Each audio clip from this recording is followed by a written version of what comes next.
Hello નમસ્કાર વિદ્યાર્થી મિત્રો, ગુજરાત એજ્યુકેશન યુટ્યુબ ચેનલ પર આપ સર્વનું હાર્દિક સ્વાગત છે। મિત્રો આજે આપણે વાત કરવાના છે ધોરણ 6 વિષય ગુજરાતી એટલે કે પલાસ। તેની અંદર આપણે સ્વાધ્યાય પોથીનું સંપૂર્ણ સોલ્યુશન જોવાના છે। તો સ્વાધ્યાય પોથી આધારિત પાઠ 4 જેનું નામ છે દ્રષ્ટિપાળની સૃષ્ટિ, તેનું સંપૂર્ણ સોલ્યુશન આપણે આ વિડીયોની અંદર જોવાના। તો એ પહેલાં આ ચેનલ ઉપર જો પ્રથમ વખત તમે આવેલા હો તો ચેનલને જરૂરથી સબસ્ક્રાઈબ કરી દેજો। તો વિકલ્પો આધારિત પહેલો પ્રશ્ન છે કે ખાસ વ્યક્તિઓને બાદ કરતા બાકીનાઓને માટે ત્યાં જવાની મનાઈ હતી, તો ત્યાં એટલે શું? તો ઓપ્શન બી રહેશે જવાબ, કે ભોયરામાં જવાના રસ્તા તરફ। બીજું છે કે ભોયરામાંથી બહાર જવાનો માર્ગ કોણ રૂધીને ઊભું હતું? તો ઓપ્શન ડી આવશે, એક બંધ દરવાજો। ત્યારબાદ પ્રશ્ન નંબર 3, છોટુએ ખિસ્સામાંથી પાસ કાઢીને યોગ્ય ખાનામાં ખોસતા જ શું થયું? તો ઓપ્શન એ આવશે કે ભોયરાના બારણા ખુલી ગયા। ચોથું છે કે મંગળ ગ્રહવાસીઓ શેની મદદથી જમીન નીચે કૃત્રિમ વાતાવરણમાં વસે છે? તો ઓપ્શન બી આવશે, યંત્ર વિદ્યાની મદદથી। પાંચમું છે કે જમીન પરના યંત્રો શેનો ઉપયોગ કરે છે જેથી જમીન નીચેનું જીવન સરળતાથી ચાલે છે? તો ઓપ્શન ડી આવશે, સૂર્યપ્રકાશનો। છઠ્ઠો પ્રશ્ન છે કે ટુકડીના મોવડીએ ટીવીના પડદા પર શું બતાવવા આંગળી ચીધી? તો ઓપ્શન બી આવશે, એક ટપકું। સાતમું છે કે મંગળ ગ્રહવાસીઓને હવે અવકાશયાન ઉપગ્રહ વાપરવા કેમ પરવડે તેમ નથી? તો ઓપ્શન ડી આવશે કે પહેલાં જેટલી ઉર્જા ન હોવાના કારણે। ત્યારબાદ પ્રશ્ન 8, મંગળ ગ્રહવાસીઓ પાસે શાનું સામર્થ્ય છે? તો ઓપ્શન સી છે કે યાન મંગળ ગ્રહ પર ઉતરી આવે તો તેને નકામું બનાવી દેવાનું। નવમું છે કે યાનને ખોટકાવી દેવામાં કયું જોખમ સમાયેલું છે? તો ઓપ્શન એ આવશે કે તેને મોકલનારાઓને મંગળ ગ્રહવાસીઓના અસ્તિત્વની ખબર પડી જવાનું। 10મું છે કે છોટુએ શું કર્યું જેથી જોખમની ઘંટડી વાગી ઉઠી? તો ઓપ્શન સી આવશે, નિયંત્રણ બોર્ડની પેનલનું લાલ બટન દબાવ્યું। ત્યારબાદ પ્રશ્ન નંબર 2 છે કે કૌંસમાં આપેલા શબ્દોમાંથી યોગ્ય શબ્દ પસંદ કરી ખાલી જગ્યા પૂરો। તો અહીંયા જે શબ્દો આપેલા છે એનો જ આપણે ઉપયોગ કરીશું। એમાં પહેલું છે કે મંગળ ગ્રહની સમસ્ત ખાલી જગ્યા જમીન તળે જ વસતી હતી, તો અહીંયા આવશે વસાહત। બીજું, રસ્તા પર ડોકાઈ રહેલા જાતભાતના ખાલી જગ્યા યંત્રોની છોટુને ખબર ન હતી, તો એ જવાબ આવશે નિરીક્ષક। ત્રીજું છે કે એક સામટા 10 ખાલી જગ્યા છોટુની સામે આવીને ઊભા રહ્યા, તો એ આવશે ગણવેશધારી। ચોથું છે કે બીજા દિવસે છોટુના પપ્પા કામ પર ગયા ત્યારે ખાલી જગ્યાનું વાતાવરણ જરા વિચિત્ર હતું, તો જવાબ આવશે કંટ્રોલ રૂમનું। પાંચમું છે કે સૂર્યમંડળમાં આપણા સિવાય બીજે ખાલી જગ્યા હોય એ શક્ય જ નથી, તો જવાબ આવશે જીવસૃષ્ટિ। છઠ્ઠું છે કે નંબર 1 પાસે વસાહતના ખાલી જગ્યાની જવાબદારી હતી, તો જવાબ આવશે સંરક્ષણની। સાતમું છે કે છોટુના પપ્પા સહિતના ખાલી જગ્યા યાનનું દિવસ રાત નિરીક્ષણ કરતા રહ્યા, તો જવાબ આવશે વિજ્ઞાનીઓ। અને આઠમું છે કે ખાલી જગ્યાની પડ ઊભી ન થાય તો આપણે કોઈ પણ નિયંત્રણનો ઉપયોગ કરવાના નથી, તો જવાબ આવશે કટોકટી। ત્યારબાદ પ્રશ્ન નંબર 3 કે નીચેના પ્રશ્નના એક શબ્દમાં ઉત્તર આપો। એમાં પહેલું છે કે ભોયરાના રસ્તે કેવા માણસોને જવાની છૂટ હતી? તો જવાબ રહેશે ખાસ વ્યક્તિઓને। બીજું, છોટુને મોટા થઈને કોના જેવું કામ કરવું છે? તો જવાબ આવશે પપ્પા જેવું। ત્રીજું છે કે નિરીક્ષક યંત્રો કેવી પરિસ્થિતિના ફોટા પાડે છે? તો જવાબ આવશે શંકાસ્પદ। ચોથું છે કે છોટુનો પરિવાર કેવા વાતાવરણમાં જીવે છે? તો જવાબ આવશે કૃત્રિમ વાતાવરણમાં। અને પાંચમું છે કે માણસ સ્પેસ સૂટ વિના મંગળની જમીન પર જાય તો શું થાય? તો જવાબ આવશે મૃત્યુ થાય છે। ત્યારબાદ ચોથો પ્રશ્ન કે વાર્તાના આધારે ઘટનાઓને યોગ્ય ક્રમમાં ગોઠવવા વાક્યનો સાચો ક્રમ બોક્સમાં લખવાનો છે। તો તમે અહીંયા જે સાચો ક્રમ છે એ ક્રમ પણ જોઈ શકો છો। તો વાર્તા હતી એ વાર્તાને આપણે જેની ઘટનાઓ છે ને યોગ્ય ક્રમની અંદર આ મુજબ ગોઠવી શકાય છે, તો તમારે આ એનો ક્રમ લખી દેવાનો છે. ત્યારબાદ પ્રશ્ન 5 છે કે નીચેના પ્રશ્નોના ઉત્તર એક એક વાક્યમાં લખો. એમાં પહેલો પ્રશ્ન છે કે છોટુને એની મમ્મીએ શા માટે ટોક્યો હતો? તો છોટુ ભોયરામાં જવાના વિકટ રસ્તે જતો હતો, તેથી તેની મમ્મીએ તેને ટોક્યો હતો. બીજું છે ભોયરાના રસ્તે જવાની કોને મનાઈ હતી? તો નક્કી કરેલ ખાસ વ્યક્તિઓને બાદ કરતા બાકી બધાને ભોયરાના રસ્તે જવાની મનાઈ હતી. ત્યારબાદ પ્રશ્ન નંબર 3 છે કે માનું ધ્યાન નથી એમ જોઈને છોટુએ શું કર્યું? તો માનું ધ્યાન નથી એમ જોઈને છોટુએ એના પપ્પાનો સિક્યુરિટી પાસ તેમના કોટના ખિસ્સામાંથી સરકાવીને ભોયરા બાજુનો રસ્તો પકડ્યો. ચોથો પ્રશ્ન કે ભોયરાનો રસ્તો કેવો હતો? તો ભોયરાનો રસ્તો બોગદા જેવો હતો, અંદર બત્તીઓ હતી અને સામે એક બંધ દરવાજો આગળનો માર્ગ રૂંધીને ઊભો હતો. પાંચમો પ્રશ્ન છે કે કેન્દ્રીય કચેરીના યંત્રે શાની ચકાસણી કરી? તો કેન્દ્રીય કચેરીના યંત્રે બટકી અમથી શંકાસ્પદ વ્યક્તિની ચકાસણી કરી. છઠ્ઠું છે કે છોટુના પપ્પા એની વહારે ક્યારે આવ્યા? તો 10 ગણવેશધારી જ્યારે છોટુને ઘરે મૂકી ગયા ત્યારે એની મમ્મીએ કડક શબ્દોમાં એનો ઉધડો લીધો, ત્યારે છોટુના પપ્પા એની વહારે આવ્યા હતા. ત્યારબાદ પ્રશ્ન નંબર 7, ખંતથી ભણવું પડે ને મા બાપનું કયું કરવું પડે? એ વાક્ય કોનું છે? તો ખંતથી ભણવું પડે ને મા બાપનું કયું કરવું પડે એ વાક્ય છોટુની મમ્મીનું હતું. 8મો પ્રશ્ન છે કે ટીવીના પડદા પર દેખાતા ટપકા અંગે મોવડીએ સી દ્રઢ શંકા છે? તો ટીવીના પડદા ઉપર દેખાતા ટપકા અંગે મોવડીને દ્રઢ શંકા છે કે તે અવકાશયાન જ છે. 9મું છે કે મંગળના વિજ્ઞાનીઓને અવકાશયાનને નકામું બનાવવામાં શું જોખમ લાગે છે? તો મંગળના વિજ્ઞાનીઓને અવકાશયાનને નકામું બનાવવામાં જોખમ લાગે છે કારણ કે એ યાન નકામું થતા વેત તેના મોકલનારાઓને મંગળના વિજ્ઞાનીઓના અસ્તિત્વની ખબર પડી જાય તેમ હતી. પ્રશ્ન 10 કે સજ્જનો 1 નંબરના યાને આપણી જમીન ઉપર ઉતરાણ કર્યું છે, એ જાહેરાત કોણે કરી? તો સજ્જનો 1 નંબરના યાને આપણી જમીન પર ઉતરાણ કર્યું છે, એ જાહેરાત વ્યવસ્થાપક સમિતિના અધ્યક્ષે કરી. 11મો પ્રશ્ન કે છોટુના જીવનનો અગત્યનો દિવસ ક્યારે ઉગ્યો? તો જ્યારે 1 નંબરનું યાન સ્પષ્ટ દેખાતું હતું તે કંટ્રોલ રૂમમાં છોટુના પપ્પા તેને લઈ આવ્યા, તે દિવસ તેના માટે અગત્યનો દિવસ હતો. 12મો પ્રશ્ન કે યાનમાંથી શું બહાર આવતું દેખાયું? તો યાનમાંથી એક લંબાતો જતો હાથ બહાર આવતો દેખાયો. 13મો પ્રશ્ન કે છોટુના પપ્પાએ તેને લપડાક કેમ મારી? તો છોટુ એ નિયંત્રણ બોર્ડની પેનલ પરનું લાલ બટન દબાવી દીધું હતું, તેથી તેના પપ્પાએ લપડાક મારી. 14મું છે કે નાસાનું આખું નામ શું છે? તો national aeronautics and space administration એ નાસાનું પૂરું નામ છે. 15મો પ્રશ્ન જોઈએ કે નાસાએ મંગળ પર મોકલેલ અવકાશયાનનું નામ શું હતું? તો નાસાએ મંગળ પર મોકલેલ અવકાશયાનનું નામ વાઇકિંગ 1 હતું. ત્યારબાદ પ્રશ્ન નંબર 6 કે નીચેના પ્રશ્નના ઉત્તર 2-3 વાક્યમાં લખો. પહેલો પ્રશ્ન કે છોટુ માટે ભોયરામાં જવાનો શા માટે પ્રતિબંધ હતો? તો છોટુ માટે ભોયરામાં જવાનો પ્રતિબંધ હતો કારણ કે ભોયરાનો રસ્તો જમીન પર નીકળતો હતો. જમીન પરના વાતાવરણમાં તે જીવી શકે નહીં. ત્યાં જવા ખાસ પ્રકારના સ્પેસ સૂટ અને બૂટ પહેરવા પડે. ત્યાં હરવા ફરવા માટે ખાસ તાલીમ લેવી પડે. ત્યાં અતિશય ઠંડી હોય અને છોટુ પાસે આમાંનું કશું હતું નહીં. ત્યારબાદ પ્રશ્ન નંબર 2 કે છોટુ ફરીવાર ભોયરામાંથી બહાર જવાની ભૂલ ન કરે એ માટે એના પપ્પાએ શું કહ્યું? તો એ માટે એના પપ્પાએ ખૂબ પ્રેમથી વાત સમજાવી. એમને કહ્યું કે પોતે જ્યાં કામ કરવા જાય છે તે જગ્યા જમીનથી ઘણી નીચે આવેલી છે. સામાન્ય માણસને ત્યાં જવાની છૂટ નથી કારણ કે ત્યાંના વાતાવરણમાં તે જીવી શકે નહીં. ત્રીજું છે કે મંગળના ભોયરામાંથી સપાટી પર જનારે કઈ કઈ તૈયારી કરવી પડે? તો મંગળ પર પ્રાણવાયુ નથી, તેથી ખાસ પ્રકારનો સ્પેસ સૂટ પહેરીને જવું પડે.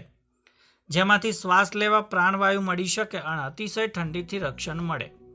ચાલવા માટે ખાસ પ્રકારના બૂટ પહેરવા પડે અને હરવા ફરવા માટે પણ તાલીમ લેવી પડે. પ્રશ્ન 4. મંગળ પરના લોકોનું જીવન જમીનની નીચે સરળતાથી કેમ ચાલે છે? તો તેઓ યંત્રવિદ્યાની મદદ લઈને જમીન નીચે કૃત્રિમ વાતાવરણ ઊભું કરે છે અને અંતરવિદ્યાની મદદથી સૂર્યપ્રકાશના ઉપયોગથી ત્યાંના લોકોનું જીવન સરળ બનાવવામાં આવ્યું છે. 5મું છે કે ટીવીના પડદા પરના ટપકા વિશે મોવડીએ શો ખુલાસો કર્યો? તો મોવડીએ કહ્યું કે તે આકાશમાંના તારા નથી. કેટલાક કલાક દરમિયાન એનું સ્થાન બદલાતું હોવાનું આપણું કમ્પ્યુટર જણાવે છે. તો કમ્પ્યુટરના મત મુજબ વસ્તુ પૃથ્વીની દિશામાં આવી રહી છે. ત્યારબાદ 6થો પ્રશ્ન કે વ્યવસ્થાપક સમિતિની બેઠકના અધ્યક્ષે યાન વિશે શું કહ્યું? તો એને કહ્યું કે એક યાન આસપાસ ચક્રાઓ લે છે, બીજું હજી દૂર છે પરંતુ આવે છે અહીં જ. આ યાન પડોશના ગ્રહમાંથી આવતા હશે તેમ આપણા કમ્પ્યુટરને લાગે છે. આપણે શા પગલાં લેવાના છે તે નક્કી કરવું જોઈએ. 7મો પ્રશ્ન કે મંગળની વસાહત પર સંરક્ષણ કરનાર અવકાશયાન વિશે શી માહિતી આપે છે? તો અવકાશયાનને અવકાશમાં જ નકામી બનાવી દઈને નીચે ઉતારવા હોય તો તે માટેના યંત્રો આપણી પાસે નથી, પણ પોતાની મેળે નીચે ઉતરી આવે તો પછી તેમને નકામા બનાવી દેવાનું સામર્થ્ય આપણી પાસે છે. મને મળેલી માહિતી મુજબ માત્ર યંત્રો જ છે, એમાં કોઈ જીવ નથી. ત્યારબાદ 8મો પ્રશ્ન છે કે મંગળ પર ઉતરેલા અવકાશયાન વાઇકિંગ 1 વિશે નાસાએ શું નિવેદન રજૂ કર્યું? તો મંગળ પર હમણાં જ ઉતરેલું અવકાશયાન વાઇકિંગ 1 અગાઉથી ઠરાવ્યા મુજબની કામગીરી બજાવતું જાય છે, પરંતુ અજાણ્યા કારણોસર તેના યાંત્રિક હાથમાં બગાડ પેદા થયો છે. નાસાના વૈજ્ઞાનિકોએ રિમોટ કંટ્રોલ દ્વારા આ બગાડને સુધારી લીધો છે. હવે યાંત્રિક હાથ પૂર્વવત મંગળના પડ ઉપરથી માટીના નમૂના એકઠા કરવા લાગ્યો છે. 9મો પ્રશ્ન કે વાઇકિંગ 1 મંગળ પર શા માટે આવે છે, તેનું શું પરિણામ આવે છે? તો વાઇકિંગ 1 મંગળ પર ત્યાંની માટીના નમૂના એકઠા કરવા માટે આવે છે. એ નમૂનાના અભ્યાસ દ્વારા મંગળ ઉપર જીવસૃષ્ટિ છે કે નહીં તે જાણી શકાય, પણ આ આશા ઠગારી નીવડી. વાઇકિંગના પ્રયત્નો પછી ઉત્તર નકારાત્મક મળ્યો. પૃથ્વી પરના વૈજ્ઞાનિકોને મંગળ પર જીવસૃષ્ટિ હોવાનો પુરાવો મળ્યો નથી. 10મું છે કે આ વાર્તાના આધારે મંગળ વિશે 5 વાક્ય લખો. તો મંગળ ગ્રહના વાતાવરણમાં પ્રાણવાયુ નથી તથા તે ખૂબ ઠંડો ગ્રહ છે. આથી ખાસ પ્રકારના સ્પેસ સૂટ અને બૂટ વગર ત્યાં રહેવું કે ચાલવું શક્ય નથી. પૃથ્વીના વૈજ્ઞાનિકોએ મંગળ ઉપર અભ્યાસ માટે અવકાશયાન મોકલ્યું હતું. તેને લીધેલા માટીના નમૂનાના અભ્યાસના આધારે જાણવા મળ્યું કે ત્યાં જીવસૃષ્ટિ પણ નથી. ત્યારબાદ પ્રશ્ન નંબર 7 અ અને બ સાથે જોડીને અર્થપૂર્ણ વાક્ય બનાવવા ઉત્તરના ખાનામાં વિભાગ બનો ક્રમ લખવાનો છે. તો અહીં આપણે પ્રશ્ન જોઈએ કે જેને સ્પેસ સૂટ પહેર્યો હોય, વિકલ્પ આવશે જવાબમાં F, તે ચંદ્ર પર અવકાશમાં જઈ શકે. બીજું અવકાશયાન પર કાબુ, ઓપ્શન બી આવશે, નિયંત્રણ કળની મદદથી રખાય. ત્રીજું કાર્યક્રમ પૂરો થતાં બધી સામગ્રી, તો ઓપ્શન ડી યથાસ્થાને મૂકવામાં આવશે. વસાહતનો રજમાત્ર પુરાવો, ઓપ્શન જી આવશે કે નુકસાનકારક સાબિત થઈ શકે છે. જોખમી કારખાનાઓમાં ઠેર ઠેર, તો કે ભય સૂચક ઘંટડી મૂકેલી હોય છે. સચિવાલય જેવી જગ્યાએ પ્રવેશ માટે, તો કે ભાઈ સિક્યુરિટી પાસ જરૂરી છે. અને પાયલટ બનવા માટે વિમાનના તંત્રજ્ઞ થવું જરૂરી છે. તો આ મુજબ તમારે વિકલ્પ લખી દેવાના છે. ત્યારબાદ પ્રશ્ન 8 છે કે નજીકના અર્થ દર્શાવતા વિકલ્પ સામે ખરાની નિશાની કરો. એમાં પહેલો પ્રશ્ન કે સામાન્ય માણસોને ભોયરાના રસ્તે જવાની મનાઈ હતી કારણ કે તે રસ્તો જ્યાં ખુલતો હતો ત્યાં અહીંયા ઓપ્શન આવશે એ રહેવા સ્પેસ સૂટની જરૂર પડતી.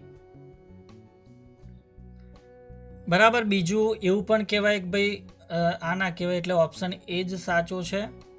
બીજું છે કે નિરીક્ષક યંત્રે ગણવેશધારી સુરક્ષા કર્મચારીઓને શંકાસ્પદ પરિસ્થિતિની સૂચના આપી. તો કારણ કે અહીંયા બી આવશે કે નાનો છોકરો ત્યાં હતો. અને ત્રીજું છે કે મંગળની જમીન પર જનારે સ્પેશિયલ સૂટ પહેરવો પડે, કારણ કે અહીંયા જવાબ આવશે બીજો કે ત્યાંના વાતાવરણમાં પૂરતો પ્રાણવાયુ નથી. ત્યારબાદ પ્રશ્ન 9 છે કે નજીકના અર્થવાળા શબ્દ પર ગોળ કરો. તો અહીંયા કટોકટી તો વધારે મુશ્કેલ સમય એ જવાબ છે. રજમાત્ર તો એનો અર્થ થશે જરાક. વસાહત એનો અર્થ થશે રહેવા માટેની જગ્યા. યથાસ્થાન તો જ્યાં હોય ત્યાં, આ મુજબ એનો અર્થ થશે. ત્યારબાદ 5મું છે કે જીવસૃષ્ટિ તો કે સજીવોનું સહજીવન. વહારે આવવું તો કે ભાઈ મદદ કરવી. અને નિરીક્ષણ તો કે ધ્યાનથી જોવું. ત્યારબાદ 10મો પ્રશ્ન છે કે નીચેના શબ્દોને યોગ્ય ક્રમમાં ગોઠવી સાર્થક વાક્ય બનાવો. તો અહીંયા વાક્ય છે આડાઅવળા આપેલા છે. એના યોગ્ય વાક્ય જોઈએ તો અરે ધ્યાન રાખીને ચાલજે, નહીં તો પગમાં અંગારો ચંપાઈ જશે. બીજું છે કે જાઓ પકડી લાવો પેલા અપશુકનિયાળને. ત્રીજું છે કે મેડમ તમે મને તમારી લોન કાપવાનું કામ આપી શકો ખરા. ચોથું છે કે ઊભી રહે, હું જ એને સમજાવીને કહું એટલે ફરીવાર આવી માથાકૂટમાં ન પડે. 5મું છે કે છોટુના પિતા વિચારમાં પડી ગયા. ત્યારબાદ 11મું શું કહે છે કે આપેલા વાક્યમાં સૂચવ્યા પ્રમાણેની નિશાનીઓ કરો. જો આ ક્રિયા અગાઉ થયેલી હોય તો ડાબી બાજુ, ક્રિયા ચાલતી રહી હોય તો ઊભી 2 લાઈનો, અને જે ક્રિયા હવે પછી થવાની હોય તો જમણી બાજુના તીર દર્શાવવાના છે. તો અહીંયા 7 વાક્ય આપેલા છે, 7 ક્રિયાઓ આપેલી છે. તો બાજુમાં એના પણ જવાબો તમને અહીંયા આપેલા છે. તો આ મુજબ જોઈને તમારે સ્વાધ્યાય પોથીની અંદર લખી દેવાનું છે. ત્યારબાદ 12મો પ્રશ્ન જોઈએ. તો નીચેના વાક્યમાંથી નામપદ શોધી ચોરસ અને ક્રિયાપદ શોધી વર્તુળ કરવાનું છે. તો મહારાજ ઝાડ પરના માચડે બેઠા હતા. તો એમાં નામપદ મહારાજ, ઝાડ અને માચડે આવશે, જ્યારે ક્રિયાપદમાં બેઠા હતા. બીજું છે કે કુશ હસી પડ્યો. તો નામપદ કુશ અને ક્રિયાપદ હસી પડ્યો આવશે. લાકડામાંથી ખુરશી અને ટેબલ બને છે. તો એમાં નામપદ લાકડામાંથી ખુરશી અને ટેબલ આવશે, ક્રિયાપદ બને છે એમાં આવશે. રોહિત શરમાઈ ગયો. એમાં નામપદ રોહિત અને ક્રિયાપદ શરમાઈ ગયો આવશે. નીપાએ વાડીમાં રીંગણી વાવી છે. તો નામપદમાં નીપા, વાડી અને રીંગણી આવશે, જ્યારે વાવી છે એ ક્રિયાપદ આવશે. 13મો પ્રશ્ન છે કે ઉદાહરણ મુજબ શબ્દો બનાવો. જેમ કે ઉતરાણનું ઉતરવું થાય તો લખાણનું લખવું, ખેડાણનું ખેડવું, ચઢાણનું ચઢવું, લંબાણનું લંબાવવું, વહેણ તો વહેતું, ધોવાણ તો ધોવાવું અને દબાણ તો દબાવવું. આ પ્રમાણે એના ઉત્તર આવશે. 14મો પ્રશ્ન કે ખાલી જગ્યા આપણે પૂરવાની છે આ કૌંસમાં આપેલા શબ્દોનો ઉપયોગ કરીને. પહેલું છે કે એ લોકોએ એને પાછો ખાલી જગ્યા ઘેર લાવી મૂક્યો. તો અહીંયા આવશે વાળીને. બીજું હા પણ એ માટે ખાલી જગ્યાથી ભણવું પડે. તો જવાબ આવશે ખંત. ત્રીજું છે કે એની મને ખાલી જગ્યા છે. તો અહીંયા આવશે ખાતરી. ચોથું છોટુના ખાલી જગ્યા વિચારમાં પડી ગયા. તો અહીંયા આ પ્રમાણે પિતા લખવાનું. 5મું છે કે બધાની જ ખાલી જગ્યા પેનલ તરફ વળી. તો અહીંયા આવશે આંખો. ત્યારબાદ પ્રશ્ન 15 છે કે નીચેના શબ્દોની જોડણી સુધારીને લખો. જેમ કે દ્રષ્ટિ, સૃષ્ટિ, ખિસ્સુ, નિરીક્ષક, પરિસ્થિતિ, કૃત્રિમ, મહત્વ, કમ્પ્યુટર, ઉર્જા, માહિતી, વાજબી અને પ્રસિદ્ધ. તો આ પ્રમાણે તમારે જોડણી સુધારીને લખવાની છે. પ્રશ્ન 16 છે કે નીચેના શબ્દોના 2 સમાનાર્થી શબ્દ લખો. તો બંધી તો એનો સમાનાર્થી મના અને મનાય. ધ્યાનનો સમાનાર્થી લક્ષ્ય અને એકાગ્રતા. બહારનાનો સમાનાર્થી દ્વાર અને દરવાજો. વહાર તો સહાયતા, મદદ. રક્ષણનો સમાનાર્થી શબ્દ બચાવ અને રખવાડી. સૂચનાનો સમાનાર્થી શબ્દ ઈશારો અને ચેતવણી. ઉર્જાનો સમાનાર્થી શબ્દ બળ અને તાકાત. અને આગંતુકનો સમાનાર્થી શબ્દ અતિથિ અને મુસાફર થશે. ત્યારબાદ 17મો જે પ્રશ્ન છે કે વિરુદ્ધાર્થી શબ્દ લખવાના.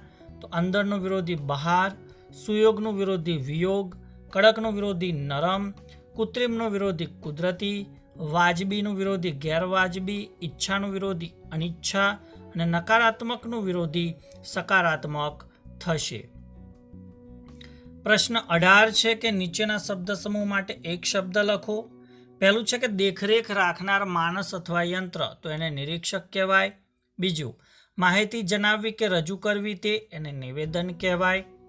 પહેલા જન્મેલી વ્યક્તિ, તો એને પૂર્વજ કહેવાય. ચોથું છે કે ઊંચે ગોળ ગોળ વળાંક લેવા, તો એને ચક્રાઓ કહેવાય. તંત્ર મશીનરીનો જાણકાર, તો એને તંત્રજ્ઞ કહેવાય. ખોદી કાઢેલો પહાડની અંદરનો માર્ગ, તો એને બોગદું કહેવાય. દબાઈ નહીં કે દાબી ન શકાય એવું, એને અદમ્ય કહેવાય. મૂળ સ્થાનેથી બીજે કરાતો વાસ કે તેનું સ્થાન, તો એને વસાહત કહેવાય. અને જેના અંગે કંઈ ઈચ્છા હોય એવું, તો એને અપેક્ષિત તરીકે ઓળખવામાં આવશે. ત્યારબાદ જે પ્રવૃત્તિ છે, તો તમે અહીંયા જોઈ શકો છો કે આપેલા કોઠામાં નીચેની સંજ્ઞાઓ યોગ્ય ખાનામાં ગોઠવો. તો અહીંયા બધી સંજ્ઞાઓ આપેલી છે. એને આપણે અહીંયા જે નીચે જે કોઠો આપેલો છે એની અંદર આપણે ગોઠવવાનું છે. જેમ કે ભાઈ જાતિવાચક, તો એની અંદર ઝાડ, સરોવર, નદી, પર્વત અને છોકરો આવશે. વ્યક્તિવાચકમાં મીરા, જવાહરલાલ, ગાંધીજી, દિલીપ અને નરોત્તમ આવે. દ્રવ્યવાચકમાં ચાંદી, પાણી, ઘી, ચણા અને લોખંડ આવશે. સમૂહવાચકમાં કાફલો, જુડો, સભા, સૈન્ય અને ઝુમખું રહેશે. જ્યારે ભાવવાચકમાં ઊંઘ, પ્રેમ, ઠંડી, સુખ અને ડહાપણ રહેશે. તો મિત્રો, ધોરણ 6 વિષય ગુજરાતી એટલે કે પલાસની અંદર આપણે સ્વાધ્યાય પોથીમાંથી પાઠ 4 કે દ્રષ્ટિ પારની સૃષ્ટિ એનું સંપૂર્ણ સોલ્યુશન આ વિડીયોની અંદર તમને આપવાનો પ્રયત્ન કર્યો. તો ચોક્કસથી તમને વિડીયો ગમ્યો જશે. તો વિડીયોને સૌપ્રથમ બને એટલો લાઇક કરી દેજો. આ વિડીયોને તમારા અન્ય મિત્રો સુધી શેર કરી દેજો. અને ચેનલ ઉપર જો પ્રથમ વખત આવેલા હો તો ચેનલને જરૂરથી સબસ્ક્રાઈબ કરી દેજો. Thank you. આભાર.